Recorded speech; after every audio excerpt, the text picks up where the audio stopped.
Have you ever wondered how you would feel if you're winning a fight and have to surrender?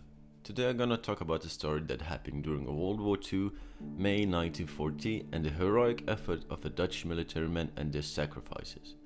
But before I have to talk about the history of that place first. In 1920s, Dutch decided to build a 32-kilometer long dam closing off the Zuider Sea. The Dutch military worried that this would open a new and direct route on attack to Amsterdam. Consequently, impressive defense constructions were designed with it, mainly around the offshore locks of either side of the dam.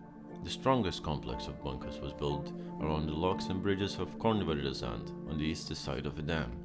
If an attack came, it would most likely be from Germany from east. Not only the dam and the road on it were of strategic importance, the locks as well, as they regulated the level in the new Eetsemir, the giant lake that was formed with the dam construction. Controlling the water level was essential for rapid execution of inundations in the water defense line protecting Amsterdam and the heartland of Holland. May 10th, 1940, German forces invaded the Netherlands. At first, they met little resistance in the wide open land of the northern sector, as the Dutch had planned a delaying defense only. A stand would be made at the enclosure dam at Kornwerderzand's positions. A detachment of about 250 men was ready in 17 reinforced concrete pillboxes, or casemates. Funnily, the Dutch didn't like word bunker, as it was of German origin. May 12, late afternoon, the 1st German Cavalry Division reached the enclosure dam. A first reconnaissance party was pinned down by a machine gun fire. First airstrikes, followed by heavy artillery shelling, loopholes and observation posts of the casemates were blinded by precision 88mm flak guns. Then, still under cover of fire, the stormtroopers would advance. The Germans were confident in the outcome as they knew the defenders had no anti-aircraft capabilities nor heavy guns.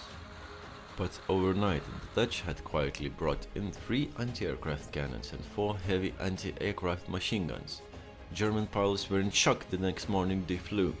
4 planes were shot down, more left the scene smoking and left speechless. After several waves of bombing by 62 planes, howitzers issued a 1-hour heavy pounding, but with limited effect to it. The Dutch suffered 2 slightly wounded and hardly any damage to casemates and armament at all. When a large German force approached over the dike, the Dutch were ready and opened fire on one side of the dam, making the Germans hurrying for cover on the safe side of the dike. At that point, the Dutch opened fire on the other side of the dike. The stormtroopers tried to retreat, but that was only possible when the Dutch soldiers led them, by ceasing fire. Officially, the German army reported 5 killed and 25 wounded, but the eyewitnesses says the dike was covered in bodies. It's the same like Russia now, saying in Ukraine they only, killed 5,000 Russians?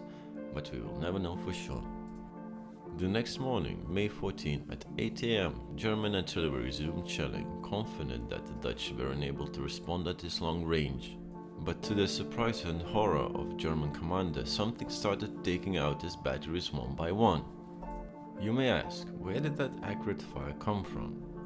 Under the cover of night, the Dutch had positioned a warship beyond the horizon, but within its striking range. The fire could be precise because it was directed from the Kornwerderzand casemates. Perfect view, perfect fire control. After an hour and 100 rounds, the German batteries were silenced. Jan van Dokkum was machine gunner in one of the casemates. Every time the casemate was hit one of those shells, what a bang that was! We just sat there thinking, we're all gonna die now. That horrible noise.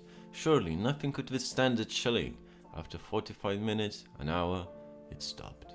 One man went out to see the damage, but there was only a couple of black spots on the concrete. Then we said to ourselves, these pillboxes are just great! After the batteries were destroyed, the warship withdrew as it was vulnerable to air attacks. But this did not save the ship, as it was sunk 2 days later by German planes.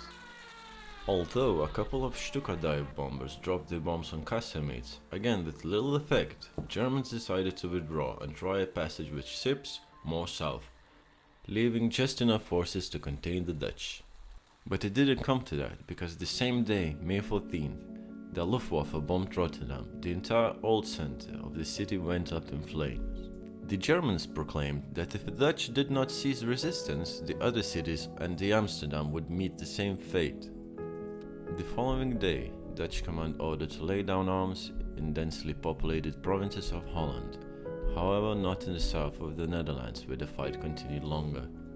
If you read reports of those days, the anger and frustration among Dutch troops is striking. Not only among the unbeaten defenders of the enclosure dam, most of the part of water defense lines had not been challenged yet. The soldiers there still felt very confident. Surrender came as a shock for them. When they stacked up their arms, there were tears and curses. I was sitting behind my machine gun when Belda, the telephone operator, rushed in and said, cut it out, it's all over, it's all over." We were all in tears. Terrible, we had no losses, everything was intact, despite all those Germans had before. The shooting, the bombing, the shelling, everything was a whole and intact, and we were all in one piece, and then they told us, it's over. Towards 5:30 in the afternoon, we all had to go on the road and stack our weapons. Just throw them on a pile. So sad. We all cried. So humiliating. Dutch started to destroy weapons to prevent enemy use until Dutch command commanded that to stop. The Dutch could certainly have kept on fighting on many places, but the large picture showed a desperate situation. Stopping the German war machine would prove impossible in the end, and the price considered too high after the bombing of Rotterdam. During the Cold War, the fortifications were in military use and forbidden ground. This explains why today we can visit very intact fortifications, with of course here and there visible scars of May 1940.